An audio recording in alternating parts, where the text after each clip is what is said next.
বিভাগীয় জেলা পর্যায়ে হাইকোর্ট স্থানান্তরের ক্ষেত্রে সংবিধানের ১০০ অনুচ্ছেদ এবং ৮ম সংশোধনীর রায়কে হিমালয় সম বাধা বলে মনে করেন অবসরপ্রাপ্ত বিচারপতি এম এ মতিন।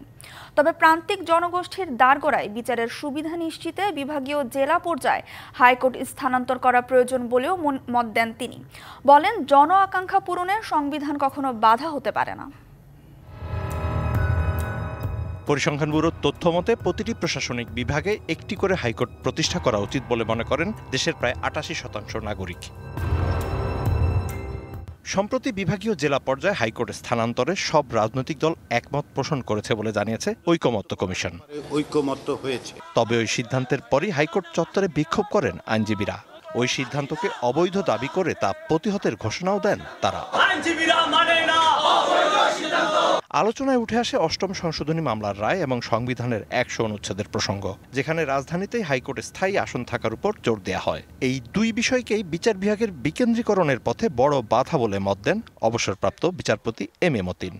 ডিসেন্ট্রালাইজেশনের পক্ষে প্রথম বাধাই হচ্ছে এটা কনস্টিটিউশন। শিয়া বাটার ও ভিটামিন ই সমৃদ্ধ লিলি হালাল বিউটি সোপ, তারুণ্যময় উজ্জ্বল ত্বকের জন্য।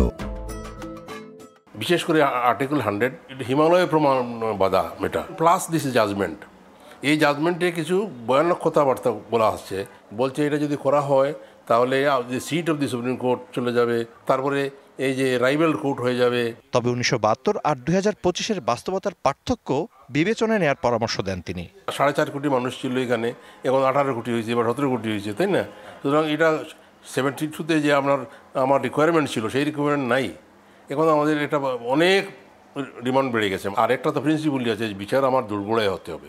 বলেন, জনগণের জন্য সংবিধান, সংবিধানের জন্য জনগণ নয়।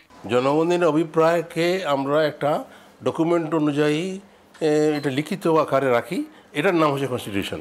আর যেহেতু will of the people is the supreme law of the land, তাই না?